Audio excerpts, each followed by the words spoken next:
ជំរាបសួរពុកម៉ែបងប្អូនថ្ងៃ បងប្អូនហើយថ្ងៃនេះមកបង្ហាញអំពីការបេះសាឡាត់បោចដកបងប្អូនសាឡាត់ហ្នឹងគេហៅថាសាឡាត់ខៀវហើយខ្ញុំកំពុងតែបេះដកបងប្អូនហើយខ្ញុំឆ្ងល់បងប្អូនហើយទៅកែខ្ញុំ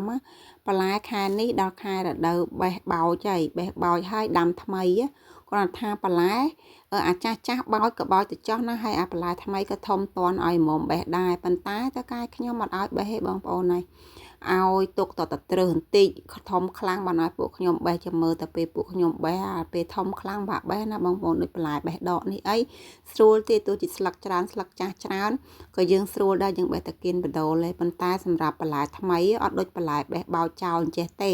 បន្លែបេះបោចចោលអញ្ចឹងគឺស្រួលយើងបេះតាណាល្អគឺយើងដកដើមចោលប៉ុន្តែបើបន្លែថ្មីវិញគឺអត់ទេណាបងប្អូនថ្នមណាស់ហើយពួកខ្ញុំបេះបោចហើយនេះបងប្អូនហើយឃើញអត់ឡើង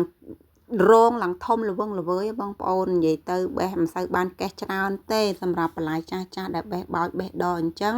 គឺស្លឹកចាស់វាច្រើនពេកហើយមើលពូនោះគាត់អេះក្បាលពោះឡើងប៉ុណ្ណាណៃហើយគេថតឲ្យប្រឹងសោយក្បាលពោះគេឃើញដូចបាច់ជេយ៉ាងពួកបងប្អូនហើយនិយាយឃើញពូនឹងនិយាយដើមពូនឹងហ្មងនិយាយទៅខ្ញុំបកកាយនិយាយដើមតែនិយាយដើមពូចំណែកបន្លែនេះវិញសាឡាត់នេះវិញគឺឲ្យដកចោលតែម្ដងបងប្អូនគាត់អត់ឲ្យបេះទេគឺគាត់ឲ្យដកចោលតែម្ដងហើយសាឡាត់ហ្នឹងគឺវាល្អដែរគាត់ថាអាកតាហ្នឹង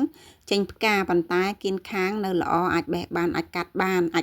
និយាយទៅប៉ុន្តែកែគាត់ឲ្យកាត់ទេដំបូងឡើយបន្លែហ្នឹងគាត់ត្រៀមកាត់អញ្ចឹងក្រោយពីយើងបេះរួចគឺគាត់ត្រៀមកាត់ប៉ុន្តែនៅពេលដែលកដាលវាហោខ្ពស់ទៅនៅគៀនខាងនៅពេលអញ្ចឹងគាត់អត់ឲ្យកាត់គាត់ឲ្យដកចោលតែម្ដងនិយាយទៅស្ដាយដែរគាត់ថាគាត់ឲ្យដកចោលហើយគ្មានអីជំរើសអីណាទៀតទេព្រោះថាបន្លែរបស់គាត់តែថ្នាក់លើដាក់បញ្ជាមកថាម៉េចគឺអញ្ចឹងហើយបងប្អូនគាត់ថាដកចោលនៅក្នុងថ្ងៃនេះ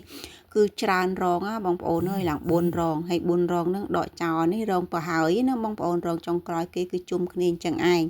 មុនហ្នឹងគឺយើងដករងរៀងខ្លួនទេហើយបន្លែថ្មីគេដល់ដែរបងប្អូនហើយប៉ុន្តែរវល់ជាមួយនឹងបន្លែចាស់ជាងបន្លែថ្មីព្រោះថាបន្លែចាស់យើងប្រញាប់ដកចោលហើយយើងរើកស៊ូតកែភ្ជួរដាក់ជីដាក់អីដាំថ្មីអញ្ចឹងណាបងប្អូនហើយមើលនេះដែលខ្ញុំកំពុងតែថតហ្នឹងមកពេញមករងបឹបឃើញស្អាតអត់បងប្អូនមើលផ្កាសាឡាត់ក្រោយខ្នងខ្ញុំ